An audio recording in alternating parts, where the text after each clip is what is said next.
Hello to everyone, good evening to all. हम इस video में क्या पढ़ेंगे? हम इस वीडियो में अपना मून वाला टॉपिक कवर कर लेंगे। हम इसमें पढ़ेंगे the moon, evolution of the earth, evolution of lithosphere, evolution of atmosphere and hydrosphere and origin of life. हम इस वीडियो में अपना कंप्लीट कर देंगे चैप्टर। हमने लास्ट वीडियो में अपना हाफ चैप्टर लगभग कंप्लीट कर लिया था। ओके, हम पहले तो हम ये समझते हैं कि भाई मून का मतलब क्या होता है। मून का मतलब क्या होता है? It is a celestial body. It is a celestial body that is surrounded by small celestial body. ये एक सेलेस्टियल बॉडी होती है जो किसके सराउंडेड है? अर्थ के सराउंडेड है। मीन्स अर्थ क्या है? हमारी स्मॉल सेलेस्टियल बॉडी है, ठीक है, वो उसके सराउंडेड है। इट मीन्स वो उसके चारों ओर घूम रहा है। इसको हम क्या कहते हैं? मून। ये that is the definition of the moon. The moon is the only natural satellite of the अर्थ। ये क्या है? एक नेचुरल क्या है? सैटेलाइट है। किसकी? अर्थ की। Natural satellite. सैटेलाइट का मतलब ही क्या होता है? एक celestial body that is surrounded by small celestial body. Okay, like the origin of the earth, there have been attempts to explain how the moon was formed। ये भी किस तरह से बना है भाई? जैसे अर्थ का जैसे ओरिजिन हुआ था, उसी तरह क्या है, कुछ ना कुछ हाइपोथेसिस आई हैं। किसकी हाइपोथेसिस आई हैं? साइंटिस्ट की हाइपोथेसिस आई हैं। उन्होंने बताया है, कुछ ना कुछ कल्पना की है उन्होंने कि भाई हमारा जो मून है वो कैसे बना है, उसका ओरिजिन कैसे हुआ है, ठीक है। इन 1838 sir George Darwin suggested that initially the earth and moon formed a single rapidly rotating body। Okay, the whole mass became a dumbbell shaped body and eventually it broke। It was also suggested that material forming the moon was separated from what we have at present, the depression occupied by the Pacific Ocean। देखो, अब इसके अंदर क्या explain किया गया है? इसके अंदर ये एक्सप्लेन किया गया है कि भाई एक है ना डम्ब लाइक एक ऐसी शेप थी। ये एक डम्ब लाइक शेप हो गई किसकी? अर्थ की, ठीक है। अब एकदम से क्या हुआ भाई? ये अलग अलग हो गए, ये अलग अलग हो गए, ठीक है। और ये जो पार्ट है ना, ये जो अलग हुआ, ये क्या है? हमारा मून। ये हमारा मून बन गया, ठीक है। और भाई इसका भाई प्रूफ भाई वो लोग कैसे देते हैं? इसका प्रूफ ऐसे देते हैं कि भाई हमारा जो पैसिफिक ओशन है ना, वहाँ पे डिप्रेशन है। वहाँ पे डिप्रेशन क्यों आया है? क्योंकि किसी टाइम पर अर्थ और ये वाला जो पार्ट है पैसिफिक ओशन का भाई वो अलग अलग हो गया था, तो वहाँ पे एक डिप्रेशन आ गया था। जैसे पार्ट अलग हो गया तो यहाँ पे डिप्रेशन तो आएगा ना, यहाँ पे डिप्रेशन आ गया। और ये पार्ट जो निकला था ना, वो क्या है? हमारा मून, ठीक है। उन्होंने ये बताया, बट इस चीज़ को क्या है? एक्सेप्ट नहीं किया गया। किसके द्वारा? आज के जो साइंटिस्ट हैं उनके द्वारा यह एक्सेप्ट नहीं किया गया। It is now generally believe that the formation of moon as a satellite of the earth is an outcome of giant impact और what is described as the big splat, a body of the size of 1 to 3 times that of the Mars collided into the earth sometime shortly after the earth was formed। It blasted a large part of the earth into space। This portion of the blasted material then continued to orbit the earth and eventually formed into the present moon about 4.44 billion years ago। देखो, इसके अंदर क्या बताया है? इसके अंदर ये explain किया गया है कि भाई हमारा जो मून है वो कैसे बना। क्योंकि हमारे जो प्रेजेंट जो साइंटिस्ट है ना, उन्होंने तो ये चीज़ मानी नहीं थी। उन्होंने क्या बताया कि भाई अर्थ था, क्या था, अर्थ था, ठीक है। और ना मार्स से भी 3 टाइम्स गुना, उसके 3 टाइम्स, मार्स के 3 टाइम्स एक बॉडी थी, ठीक है, वो उससे क्या कोलाइड हुई, किससे, अर्थ से। ये एक बॉडी थी, ये अर्थ था, ठीक है, ये इससे कोलाइड हुई, ठीक है। और क्या है, जितना भी पार्टिकल वगैरह जितना भी बाहर जो निकला ना कोलिजन से, वो इसके क्या है, अर्थ के सराउंडेड ही क्या है, घूमता रहा। वो अर्थ के क्या है, वो अर्थ के क्या है, सराउंडेड ही ऐसे, वो अर्थ के क्या है, ऐसे सराउंडेड ही घूमता रहा, ठीक है। और ये इसके सराउंडेड क्यों घूम रहा था, क्योंकि अर्थ की कुछ ना कुछ ग्रेविटी है उसको पकड़े रखी थी उस मटेरियल को, इसलिए उसके सराउंडेड घूमता रहा। और इससे क्या है, और फिर वो मटेरियल आपस में भाई चिपक चुपक भी गया, बाद में भाई फिर वो मून भी बन गया, ठीक है। आज के टाइम पे जो मून देख रहे हैं भाई, इन्होंने ऐसे बताया कि भाई इस तरीके से हुआ था। और इसको हम क्या कहते हैं, जायंट इम्पैक्ट कहते हैं। इसको क्या हम कहते हैं, जायंट इम्पैक्ट, ठीक है, हम इसको जायंट इम्पैक्ट कहते हैं, ठीक है। ऐसे भाई हमारे मून का फॉर्मेशन हुआ, ठीक है। अब हम नेक्स्ट टॉपिक पढ़ते हैं, इवोल्यूशन ऑफ द अर्थ। अब हमारे अर्थ का इवोल्यूशन कैसे होता है, देखो, do you know that the planet earth initially was a barren, rocky and hot object with a thin atmosphere of hydrogen and helium. This is far from the present day picture of the earth. Hence there must have been some events, processes which may have caused this change from rocky, barren and hot earth to a beautiful planet with ample amount of water and conducive atmosphere favoring the existence of life। देखो हमारा जो अर्थ था ना, जो starting में जो था, ठीक है, बाद में क्या है, उसकी मतलब जो आउटर लेयर है वो ठंडी हुई धीरे धीरे, फिर अंदर का जो डेंसिटी वगैरह है वो डेंसिटी के अकॉर्डिंग भाई मटेरियल वो उसके अकॉर्डिंग क्या है आपस में एडजस्ट हुआ, ऐसे भाई हमारी अर्थ बनी। लेकिन पहले क्या है, वो एक आग का क्या थी, गोला थी, ठीक है। तो इसमें यही कहा गया, पहले वो बैरन, रॉकी और हॉट ऑब्जेक्ट था, ठीक है। उसके अंदर उसका जो एटमॉस्फेयर था ना, जो अर्थ का, वो उसके अंदर सिर्फ 2 गैसेस पाई जाती थी, कौन कौन सी, हाइड्रोजन और हीलियम, ठीक है। लेकिन धीरे धीरे भाई अमाउंट, भाई वाटर का अमाउंट आया, मतलब वाटर आया हमारी अर्थ पर, हमारा जो एटमॉस्फेयर उसका कंपोजिशन कैसे बना, ठीक है, एग्जिस्टेंस कैसे आई भाई लाइफ की अर्थ पर, उसको हम इस चैप्टर, इस टॉपिक के अंदर देखेंगे, ठीक है। अब देखो, अब हमारे जैसे अर्थ है ना, अब हमें ये चीज़ पता है कि ये हमारी अर्थ है, ठीक है, ये मेंटल, ये कोर, यहाँ तक 200 किलोमीटर, 200 मीटर तक क्या है, लिथोस्फेयर, ठीक है, ये है हमारा lithosphere.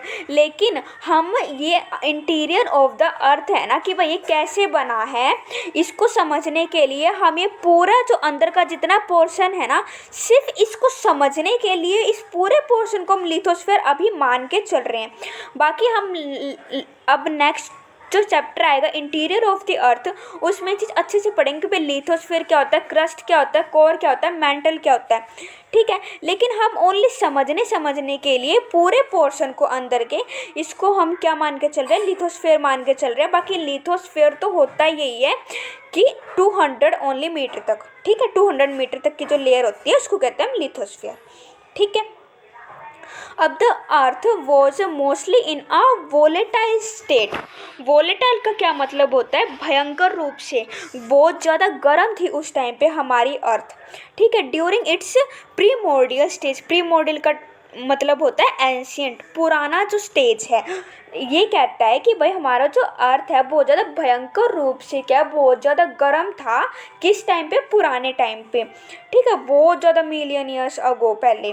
Due to gradual increase in density the temperature inside has increased. देखो इसमें ये क्या कहते हैं, इसमें ये कहते हैं कि हमारी अर्थ है ना, जैसे जैसे हम अंदर जाते जाएंगे, जो टेम्परेचर है ना, टेम्परेचर है वो बढ़ता जाएगा, टेम्परेचर बढ़ता जाएगा, ठीक है, और डेंसिटी भी क्या है, बढ़ती जाएगी। इसके अंदर ये कहा गया है, ठीक है। और as a result the material inside started getting separated depending on their densities. This allow heavier material to sink towards the center of the earth and the lighter ones to move towards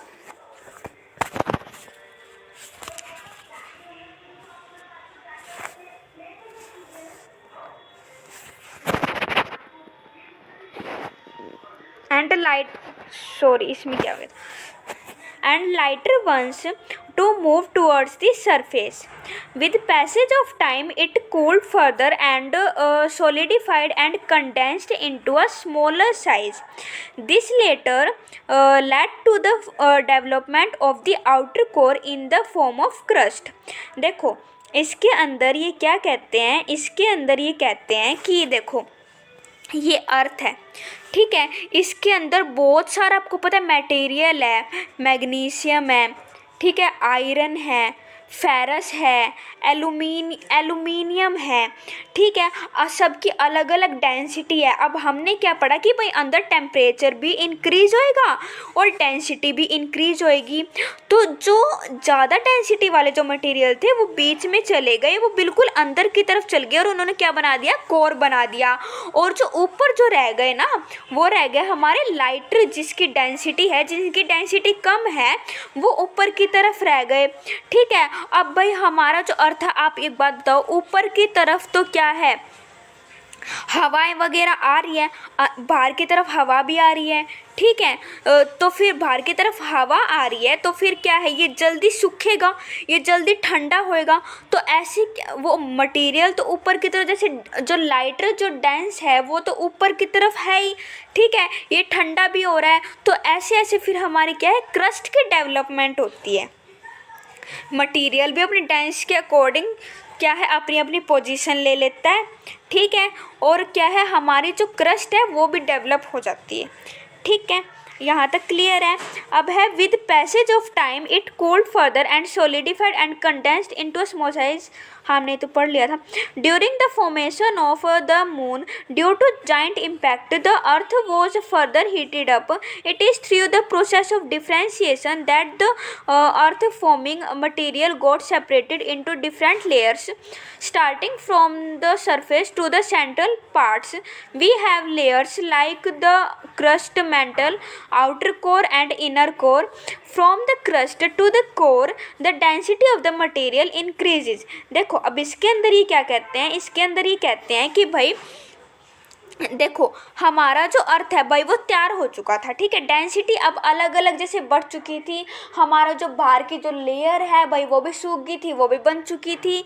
लेकिन एकदम से क्या होता है, जब हमने पढ़ा giant impact, it means जो 3 टाइम्स जो बड़ा है किससे, मार्स से, ऐसी एक बॉडी इससे जैसे टकराई तो भाई कोई भी चीज़ जैसे टकराएगी भाई वो गर्म तो होएगी, ठीक है। अब वो जैसे गर्म हो गई, लेकिन गर्म हो गई, ठीक है, और लेकिन फिर बाद में क्या है, ठंडी भी हो गई, गर्म हुई एकदम से। और क्या है, मटेरियल देखो गर्म होने के बाद वो चीज़ जैसे ठंडी भी हो गई, ठीक है। और है ना जो मटेरियल है ना वो हमने क्या पढ़ा कि भाई अपनी डेंसिटी के अकॉर्डिंग वो क्या है, अपनी अपनी पोजीशन क्या है ले लेता है। प्रोसेस ऑफ डिफ्रेंशिएशन क्या होता है, it means when the material got separated according to their density, that is known as process of differentiation. तो इसमें देखो क्या कहा गया, starting from the surface to the central part density increases. और ये जो डेंसिटी है अलग अलग तरीके से क्या है बढ़ती गई, और इसी डेंसिटी के हिसाब से हमने क्या है अंदर का जो इंटीरियर ऑफ द अर्थ है उसको भी क्या है डिवाइड कर दिया, जैसे क्रस्ट, मेंटल, कोर, उसी के हिसाब से हमने इसको भी क्या है डिवाइड कर दिया, ठीक है। अब ये था भाई हमारा जो भाई लिथोस्फीयर है भाई वो कैसे बना, ठीक है, अकॉर्डिंग टू देयर डेंसिटीज। अब आगे है evolution of atmosphere and hydrosphere. The present of composition of earth atmosphere is chiefly contributed by nitrogen and oxygen. आज के टाइम पे हम देखते हैं कि भाई नाइट्रोजन और ऑक्सीजन सबसे ज़्यादा है। नाइट्रोजन कितना परसेंट है? नाइट्रोजन है 78% और जो ऑक्सीजन है वो है हमारा 21%। You will be dealing with the composition and structure of the earth atmosphere in chapter 8। There are 3 stages in the evolution of the present atmosphere. इसके अंदर 3 भाई स्टेज रहेगी भाई हमारा जो एटमोसफेयर है भाई वो कैसे बना। The first stage is marked by the loss of primordial atmosphere. In the second stage, the hot interior of the earth contributed to the evolution of the atmosphere. Finally, the composition of the atmosphere was modified by the living world through the process of photosynthesis. देखो इसमें क्या कहते हैं कि भाई हमारा जो first stage है ना, जो फर्स्ट स्टेज उसमें तो क्या है, उसमें ही चीज़ है कि भाई हमारा जैसे सन था ना, यहाँ पे जितने पास वाले जितने प्लैनेट्स थे ना, ठीक है, उनके पास जितना भी जो मतलब हाइड्रोजन और हीलियम, हमें पता है पहले 2 गैसेस थी, वो तो क्या है उड़ गई विंड्स के कारण। ठीक है, पहली स्टेज तो ये रही। ठीक है, और अब सेकंड स्टेज क्या रही? सेकंड स्टेज ये रही कि भाई हमारा जो अर्थ है, ठीक है, बाहर से जैसे वो जो सूख चुका है, क्रस्ट बन चुकी है, अब वो सूखेगा तो फिर जितने मतलब जो क्रैक्स वगैरह जितने भी डेवलप हुए उससे क्या है, जो अंदर में जितनी भी गैसेस थी ना वो बाहर की तरफ निकल पड़ी। कहाँ जाएंगी? लास्ट में तो एटमॉस्फेयर में ही जाएंगी, वो मिक्सअप होएंगी। सेकंड स्टेज क्या है? ये रही। अब थर्ड स्टेज में क्या कहते हैं? अब देखो थर्ड स्टेज हम इसी में समझ लेते हैं। थर्ड स्टेज में क्या है कि भाई ओशियंस के अंदर जितने भी पेड़ पौधे थे ना, उन्होंने स्टार्ट करा भाई ऑक्सीजन वगैरह देना। ठीक है, तो अंदर जितने मतलब फोटोसिंथेसिस जितनी प्रोसेस हो रही थी ओशियन के अंदर प्लांट्स में, उससे क्या है गैसेस क्या है बढ़ती गई। ऐसे भाई हमारे एटमॉस्फेयर का इवोल्यूशन हुआ है। ठीक है, the early atmosphere with the hydrogen and helium is suppose to have been stripped off as a result of the solar winds. बताया अभी मैंने। This happen not only in case of the earth but also in all the terrestrial planets. सभी terrestrial planets में क्या है ऐसे ही हुआ है। Which were suppose to have lost their primordial atmosphere through the impact of solar winds. During the cooling of the earth, gases and water vapor were released from the interior solid earth. देखो जैसे मतलब जो cracks वगैरह develop हुए ना, अंदर से क्या है वाटर वेपर निकलने शुरू हुए, गैसेस निकलने शुरू हुई। This started the evolution of the present atmosphere. The early atmosphere largely contained water vapor, nitrogen, carbon dioxide, methane, ammonia and a very little of free oxygen. देखो ये जितने भी ये वाली जो गैसेस है ना, ये जो है ये वाटर वेपर बता रहे हैं, वाटर वेपर, कार्बन डाइऑक्साइड, ठीक है, मीथेन, एमोनिया, ठीक है, ये सारी की सारी गैसेस तो क्या है भाई निकल पड़ी इंटीरियर ऑफ द अर्थ से। बट जो हमारा जो ऑक्सीजन था वो बहुत ज़्यादा कम था। ठीक है, तो वो कैसे आया अब हम ये देखेंगे। The process through which the gases were आउटपोर्ड from the atmosphere. देखो ये वाली जो प्रोसेस है ना, ये वाली जो प्रोसेस है कि भाई अंदर जैसे वो क्रैक्स वगैरह जैसे डेवलप हुए, क्योंकि क्या है ये सूख तो चुका था, क्रैक्स वगैरह डेवलप हुए, बाहर से क्या है फिर गैस वगैरह निकली। इस प्रोसेस को क्या कहते हैं? Degassing. Continuous volcanic eruption contributed water vapour and gases. अब भाई जो वोल्केनिक इरप्शंस है उसमें से भी क्या है, मतलब गैसेज वगैरह निकली, वाटर वेपर्स वगैरह निकले। As the earth cooled and the water vapour released started getting condensed, the carbon dioxide in the atmosphere got dissolved in rainwater and the temperature further decreased, causing more condensation and more rains। ठीक है। The rainwater falling onto the surface got collected in the depression to give rise to oceans। देखो अब इसमें important बात बताई गई है कि भाई हमारे जो इंटीरियर ऑफ द अर्थ से भाई वाटर वेपर निकल गए, अब भाई ऊपर भाई वो कंडेंस्ड होएंगे, एटमॉस्फेयर कंडेंस्ड होएंगे, तो ऊपर क्या है, कार्बन डाइऑक्साइड तो भाई पहले से ही थी, कार्बन डाइऑक्साइड पहले से ही थी, तो भाई जैसे वो मतलब प्रेसिपिटेट करेंगे तो फिर कार्बन डाइऑक्साइड क्या है इसके अंदर जैसे मिल गई, तो फिर कार्बन डाइऑक्साइड इसके अंदर जब मिली ना तो फिर क्या है, टेम्परेचर क्या है फिर एकदम से क्या है फिर डिक्रीज हो गया। टेम्परेचर जितना डिक्रीज होगा, अब मुझे बताओ कंडेंसेशन प्रोसेस और ज़्यादा होंगी, टेम्परेचर डिक्रीज होता गया, कंडेंसेशन प्रोसेस और होती गई और बारिश होती गई। तो आप मुझे एक बात बताओ, ठीक है, ये तो भाई टेम्परेचर पे डिक्रीज होने वाली बात हो गई, ठीक है। अब जो हमारा जो अर्थ है अनइवन था, कहीं पर डिप्रेशन था, कहीं पर कैसा सरफेस था, तो हमारे अर्थ के ऊपर जितना भी डिप्रेशन वगैरह था ना, वहाँ पर क्या है, ये पानी भर गया, ये पानी भर गया ना, तो उस वो फिर हमारा जब वो पानी भर गया तो फिर भाई हमें अब तो पार्ट क्या हाइड्रोस्फीयर के रूप में नज़र आएगा ना, ठीक है। तो ऐसे भाई फिर हमारे जो ओशियंस वगैरह हैं भाई उनका इवोल्यूशन होता है।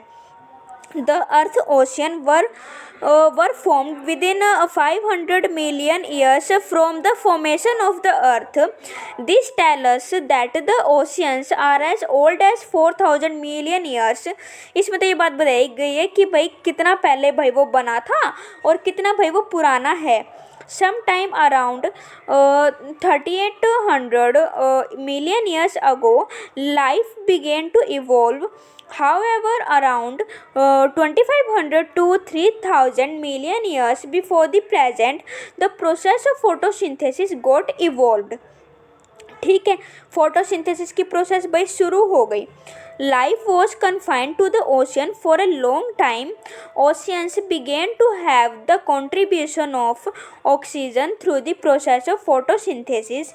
Eventually oceans were saturated with oxygen and 2000 million years ago oxygen began to flood the atmosphere. देखो अब इसके अंदर ये कहते हैं कि भाई हमारा जो ओशियन है ना, देखो ये हम बना लेते हैं, ये हमारा है ये ओशियन। अब इसके अंदर भाई पेड़ पौधे तो भाई हैं, ये पेड़ पौधे रहे, ठीक है, पेड़ पौधे हैं। अब उससे भाई ऑक्सीजन वगैरह जैसे निकल रही है, ठीक है, अब ऑक्सीजन वगैरह निकल रही है तो भाई मान लो कहीं एक मतलब किसी मतलब चीज़ की जैसे लिमिटेशन होगी ना। अब ऑक्सीजन भाई ओशियन में भाई जा रहा है ऑक्सीजन, ठीक है, मान लिया ओशियन में भाई है ऑक्सीजन, ठीक है, प्लांट से भाई ऑक्सीजन जा रहा है। अब कहीं ना कहीं कभी ना कभी तो उसकी लिमिटेशन ख़त्म होएगी ना, कितना ज़्यादा अंदर जा सकेगी। अब मुझे एक बात बताओ, ओशियन के अंदर ही ओनली ऑक्सीजन, कभी ना कभी तो बाहर भी निकलेगी ना। तो इसमें यही बताया कि भाई जो फ्लड है ना वो भर चुका था, पूरा ऑक्सीजन से भर चुका था ओशियन, ठीक है। भरने के बाद ठीक है जो जितना भी जो ऑक्सीजन है वो फिर एटमॉस्फेयर में जाना क्या है शुरू हो गया, वो एटमॉस्फेयर के अंदर जाना क्या है शुरू हो गया, और ऐसे फिर क्या है ऑक्सीजन आया हमारी लाइफ में, ठीक है। देखो अब अगला है ओरिजिन ऑफ लाइफ। लाइफ की कैसे ओरिजिन हुआ। The last phase in the evolution of the earth relates to the origin and evolution of life. It is undoubtedly clear that initially the earth or even the atmosphere of the earth was not conducive for development of life। हमें पता है भाई अर्थ भी नहीं था, अर्थ पर भाई ऐसी कंडीशंस ही नहीं थी कि भाई कोई भाई जी भी सके वहाँ पे, ना ही वहाँ का एटमॉस्फेयर ऐसा था, बाद में बना है भाई एटमॉस्फेयर, ठीक है। Modern scientists refer to the origin of the life as a kind of chemical reaction which first generated complex organic molecules and assembled them. This assemblage was such that they could duplicate themselves, converting inanimate matter into a living substance. The record of life that exists on this planet in different periods is found in rocks in the form of fossils. The microscopic structure closely related to the present form of blue algae have been founded in a geological formation much older than some 3000 million years. देखो इसके अंदर ये कहते हैं कि भाई हमारा जो देखो ये है वाटर, इसमें क्या है मॉलिक्यूल्स थे बहुत सारे, क्या है बैक्टीरिया थे, मॉलिक्यूल्स थे, मॉलिक्यूल्स थे यहाँ पर। ठीक है, ये मॉलिक्यूल्स क्या है आपस में क्या है कंडेंस्ड होते हैं। ठीक है, मॉलिक्यूल्स आपस में कंडेंस्ड हुए, छोटे छोटे क्या है बैक्टीरियाज बने, छोटे छोटे बैक्टीरिया से क्या है फिर हमारी जो लाइफ है फिर आगे बढ़ती गई। तब इसको क्या कहा गया है केमिकल रिएक्शन कहा गया कि भाई मॉलिक्यूल से लाइफ स्टार्ट हुई है, एक मॉलिक्यूल से लाइफ स्टार्ट हुई है और तब इसको क्या कहा गया है केमिकल रिएक्शन कहा गया है। ठीक है, अब हमें कैसे पता चला कि भाई पानी से लाइफ स्टार्ट हुई है, हमें पता चला भाई फॉसिल से।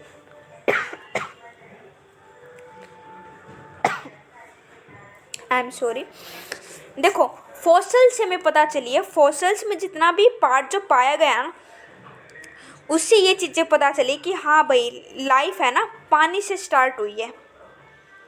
ठीक है, जो प्रेजेंट जो ब्लू एल्गी वगैरह है उससे हमें कुछ चीज़ें भाई पता चली कि भाई पानी से भाई लाइफ स्टार्ट हुई है।